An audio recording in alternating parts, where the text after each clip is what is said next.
존경하는 국민 여러분, 사랑하는 제주도민 여러분, 제주도는 한반도의 보석입니다. 보석처럼 영롱합니다. 그러나 제주도는 슬픕니다. 우리는 4.3을 잊지 못합니다. 저는 총리와 당대표로 일하면서 4.3의 완전한 해결을 제주도민 여러분께 몇 번이나 약속드렸습니다. 저는 그 약속을 지켰습니다.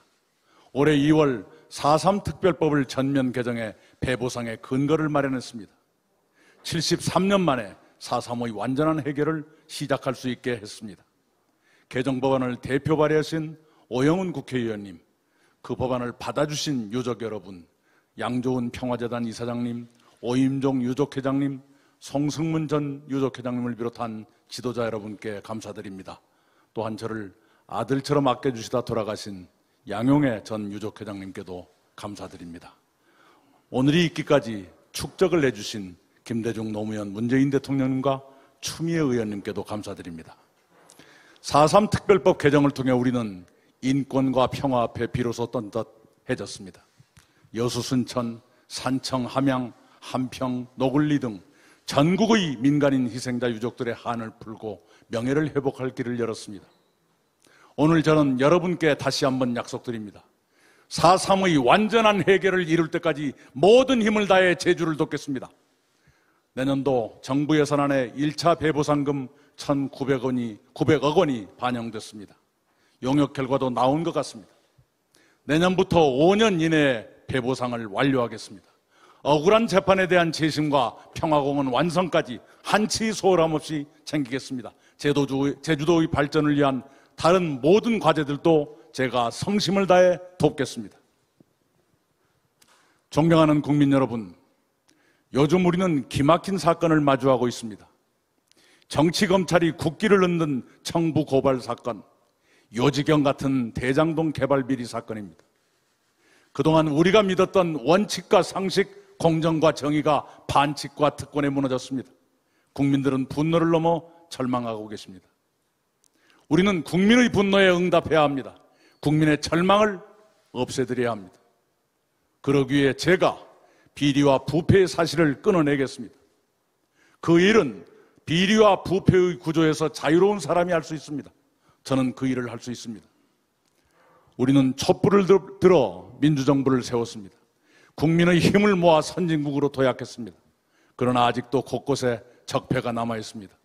그 적폐가 청부고발과 대장동 비리를 일으켰습니다. 적폐의 뿌리가 그만큼 깊습니다. 그 뿌리를 뽑지 못하면 대한민국은 미래로 나아가지 못합니다. 적폐동맹의 뿌리를 뽑아야 합니다. 정의와 공정, 원칙과 상식을 다시 세워야 합니다. 그 일을 누가 할 수 있습니까? 비리와 부패로부터 당당한 사람만이 그 일을 할 수 있습니다. 저 이낙연은 당당합니다. 저 이낙연이 그 일을 할 수 있습니다. 그 일을 저에게 맡겨주시기 바랍니다. 헌정사상 전무후무한 검찰의 청부고발 사건, 윤석열 전 검찰총장의 최측근 검사가 관여한 정황이 확인됐습니다. 그 사람은 공수처로 이첩됐고 윤석열 씨도 곧 조사받을 신세가 됐습니다. 홍준표 씨는 점점 큰 소리를 치고 있습니다. 대선판이 흔들리고 있습니다. 제1야당이 먼저 움직였습니다. 흠이 많은 불안한 후보를 버리고 좀 더 안전한 후보로 이동하기 시작했습니다. 그렇다면 우리 민주당은 이대로 좋은가? 당원과 지지자 사이에 걱정이 나오고 있습니다. 우리 앞에 불안이 놓여 있다는 것을 우리는 느낍니다. 우리는 무엇이 불안한지 압니다. 무엇이 위험한지 압니다. 그렇다면 우리는 무엇을 해야 합니까? 우리 앞에 불안과 위험을 직시하고 그것을 해결해야 하지 않겠습니까? 민주당의 대통령 후보는 민주당의 얼굴입니다. 민주당 당원과 지지자들의 얼굴입니다. 그래서 흠없는 후보, 믿을 만한 후보라야 합니다. 국내외에서 존경과 신뢰를 받을 그런 후보라야 합니다. 그런 후보를 내야 본선에서 큰 소리 칠 수 있습니다. 국민 앞에 당당할 수 있습니다. 그래야 이길 수 있습니다. 그런 후보가 저 이낙연이라고 감히 자부합니다. 다행히 민심의 흐름이 바뀌고 있습니다. 큰 변화가 시작됐다고 저는 느낍니다. 정권 재창출을 위해서는 민주당 경선이 더 감동적이고 역동적으로 가야 합니다. 길을 모를 때는 멈춰서서 생각하는 것이 좋은 방법입니다.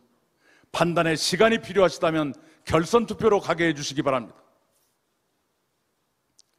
존경하는 국민 여러분, 대한민국은 올해 선진국에 진입했습니다. 그냥 선진국이 아닙니다. 세계 8번째 나라 G8로 대접받게 됐습니다. 국민 여러분이 대한민국을 이만큼 키웠습니다. 대한민국 국민 여러분은 위대하십니다. 우리는 해냈습니다. 앞으로도 우리는 해낼 것입니다. 우리는 더 도약해야 하고 도약할 것입니다. 그러나 서민 생활은 어렵습니다. 소상공인 자영업자들은 생존이 위험합니다. 비정규직과 청년들은 참담합니다. 중산층도 불안합니다. 그렇게 많은 국민들이 삶을 불안해하십니다. 그런 국민 한 분 한 분의 삶을 국가가 지켜드려야 합니다. 내 삶을 지켜주는 나라를 제가 만들겠습니다. 특히 자영업자 소상공인들의 손실보상과 피해 지원을 빠른 시일 내에 돕겠습니다. 취약 노동자들의 고용유지를 지원하겠습니다. 그 일을 하기 위해 우선 40조 원을 긴급 편성할 것을 저는 국회에 제안했습니다. 국회의 결단을 촉구합니다. 김대중 대통령은 민주주의와 평화를 위해 싸웠습니다. 노무현 대통령은 특권과 반칙에 맞서 싸웠습니다. 문재인 대통령은 나라다운 나라를 만들기 위해 적폐와 싸웠습니다. 저는 국민의 삶을 지키기 위해 불평등 양극화와 싸우겠습니다. 무슨 수를 써서라도 불평등 양극화를 없애겠습니다. 코로나를 극복하고 회복과 도약의 시대를 열겠습니다. 선진국 반열에 올라선 대한민국, 이제 세계 5번째 나라 G5로 더 발전시키겠습니다. 다음 정부 5년은 대한민국의 50년, 100년을 좌우할 것입니다. 누가 대통령이 되느냐에 국민과 국가의 미래가 걸려 있습니다. 누가 후보가 되느냐에 사기 민주정부가 탄생하느냐 아니면 적폐 세력이 되살아나느냐가 걸려 있습니다. 지금 우리의 가장 중요한 과제는 정권 재창출입니다.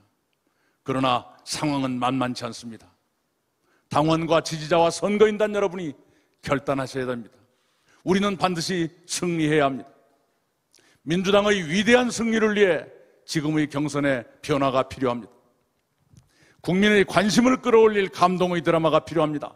더 치열하고 더 역동적인 경선이 민주당의 정권 재창출을 만들 수 있습니다. 그런 경선으로 만들어 주십시오.